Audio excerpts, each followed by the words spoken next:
decidi ser contadora por influência do meu pai, né? E foi uma decisão muito radical na minha vida, porque eu não gostava, na verdade eu não tinha absolutamente nenhuma afinidade com a contabilidade, tanto é que eu sempre gostei dessa área médica. E meu pai, ele como contador bem sucedido, que era na época, e pelo fato dele ter trabalhado em grandes empresas, ele conseguiu extrair uma visão da contabilidade que foi muito importante para essa minha aceitação, né? De eu entender que essa profissão, ela faria sentido para mim, já que eu me identificava muito com essas áreas da saúde, essas áreas médicas, e foi quando eu entendi que a contabilidade podia ser a medicina das empresas, né? E que os contadores poderiam ser os médicos das empresas, é que eu realmente caí em encantamento pela contabilidade, e isso foi mérito e esforço, e foi graças ao meu pai. Meu pai, ele me ensinou algumas coisas, né, nessa profissão, que eu não tenho como mensurar isso de aprendizado na academia. Eu jamais teria os aprendizados que meu pai me passou, passados por um professor ou passados por um livro, que for, qualquer que seja. E meu pai, ele sempre foi muito criterioso, né, com lançamentos contábeis, com os fatos geradores da contabilidade, e ele tinha um cuidado muito grande em ensinar para mim a origem das coisas, né, o porquê das coisas, não simplesmente fazer um lançamento decorado de débito e crédito.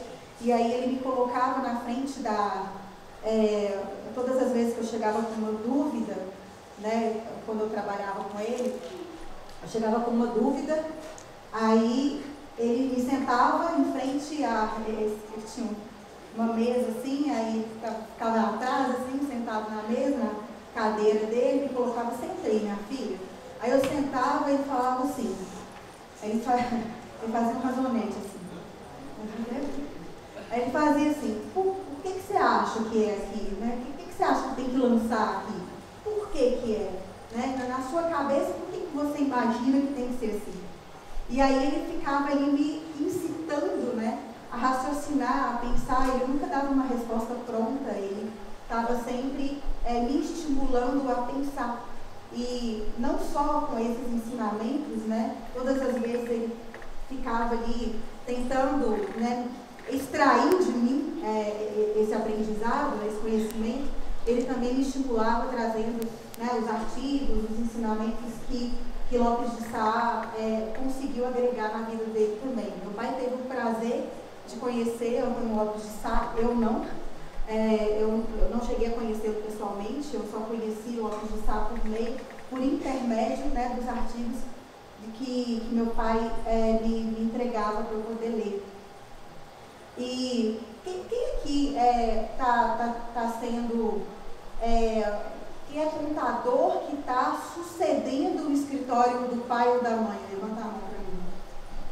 A gente tem muitos casos na contabilidade de sucessão familiar, inclusive a gente trouxe esse assunto, né? A Danuber vai falar aqui hoje, mais tarde, sobre a sucessão familiar. E uma coisa que o Jordão falou que mexeu muito comigo, né? E na hora que ele falou, eu também me emocionei, é que eu já trabalhei com meu pai em 2 momentos da minha vida, né? Como funcionária dele, né? Eu trabalhava no escritório dele, então eu era funcionária dele. Depois eu saí, fundei o meu próprio escritório, e um tempo depois, uns anos depois, meu pai se juntou a mim. Então nós somos sócios.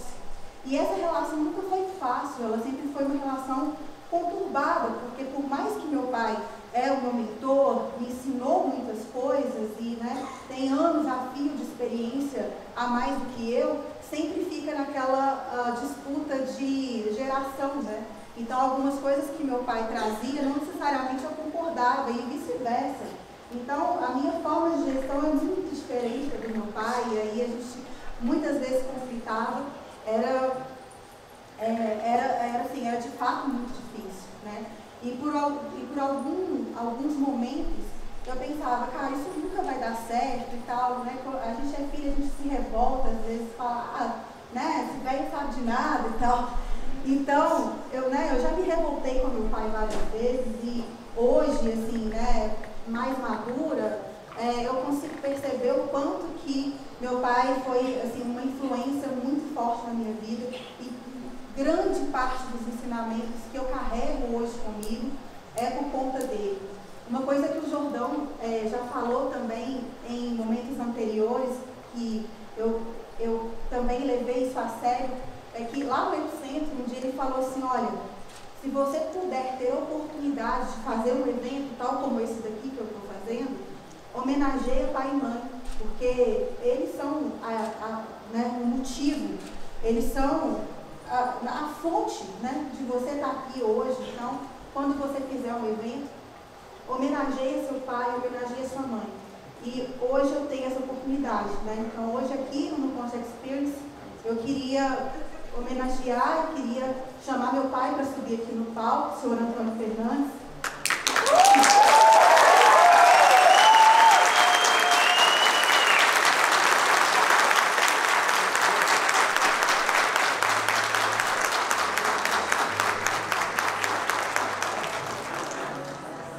Meu pai, eu ajudo, senhor.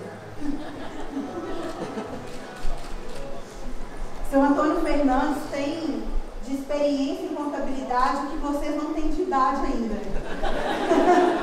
E, como eu disse, é uma satisfação muito grande para mim ter esse privilégio de ter meu pai aqui comigo hoje.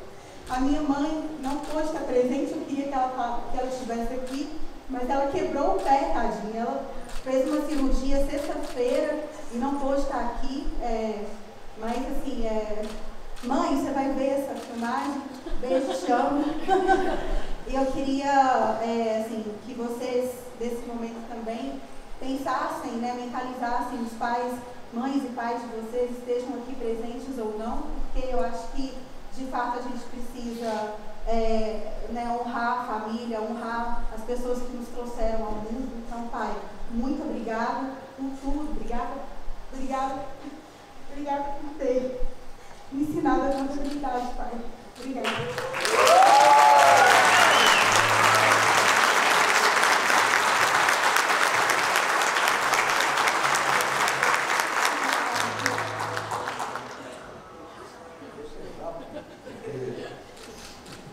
A idade não permite mais, mas a gente quando insiste com a pessoa no caminho aquele, é porque a gente enxerga. Normalmente o pai está um passo à frente dos filhos se darem. Você tem que ter humildade de reconhecer que a experiência é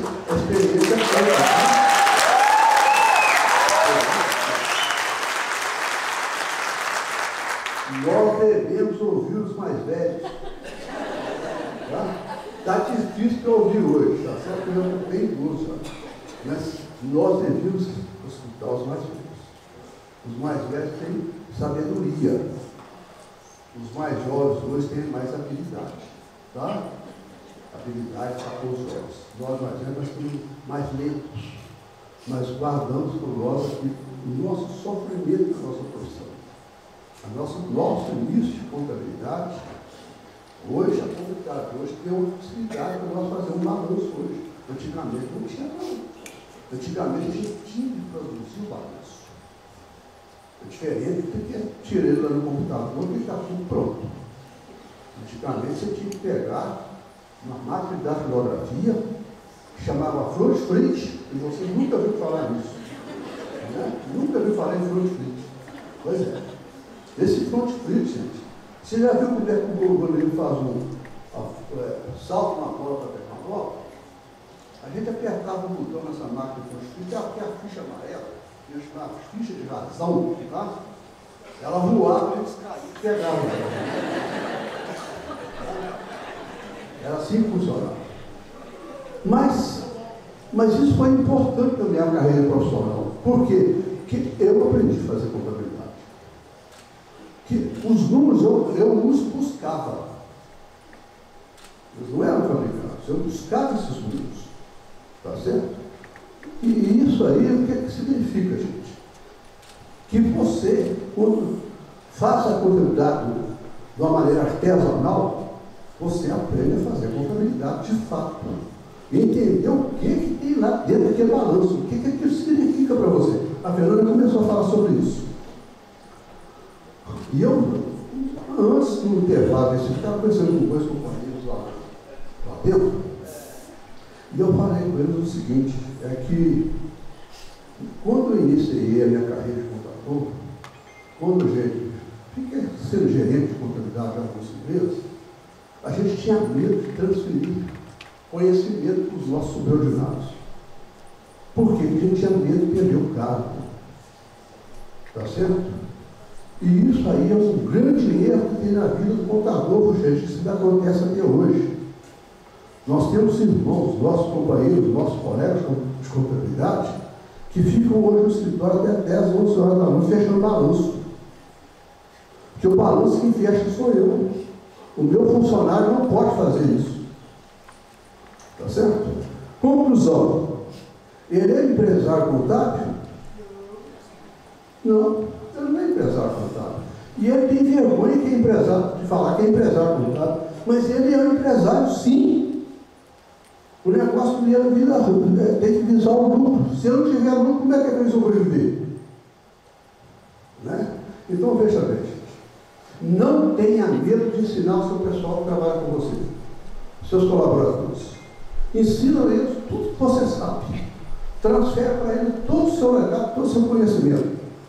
E não tenha dúvidas que você vai formar uma equipe competente, que vai te auxiliar no dia a dia, tá certo?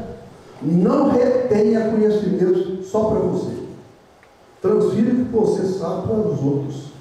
Mas com muita dedicação, com generosidade. Tá certo? Fazendo assim, você não tem a dúvida. Se você tem uma equipe boa, que saiba trabalhar, que entenda o que é um balanço de fato, você vai ter uma comunidade de sucesso e os seus clientes vão confiar no seu trabalho, vão confiar na sua equipe. A sua equipe está preparada para responder por você, junto ao seu cliente. Porque você não tem como atender seus... Por exemplo, o escritório tem 500 clientes, 400 clientes, 1000 clientes. Como é que você vai atender a todos? Você tem que delegar. Você vai delegar porque você tem que delegar para quem? Para uma equipe competente, que saiba responder às indagações do seu cliente. Tá? Então, sejam generosos com os seus colaboradores, transfira-os para eles sem nenhum constrangimento daquilo que você sabe. Ele não vai tomar o seu lugar. Ele vai se sentir mais feliz de trabalhar do seu lado. Ali eu tenho um companheiro do meu lado que pode me auxiliar na hora que eu preciso. Então, gente, olha, a Fernanda está só me agradecendo aqui, mas a Fernanda tem um talento particular dela, que ninguém, gente, olha, vou falar com vocês categoricamente. Eu costumo falar uma analogia com a religião. A nossa cruz, ela é intransferível. É a nossa intenção digital. A nossa cruz pertence a cada um de nós. Ninguém vai carregar a nossa cruz. Assumamos a nossa responsabilidade, porque o nosso filho não vai fazer isso por você. Porque na hora que eu mais precisava da Fernanda, me deixou na mão. Se vira, velho.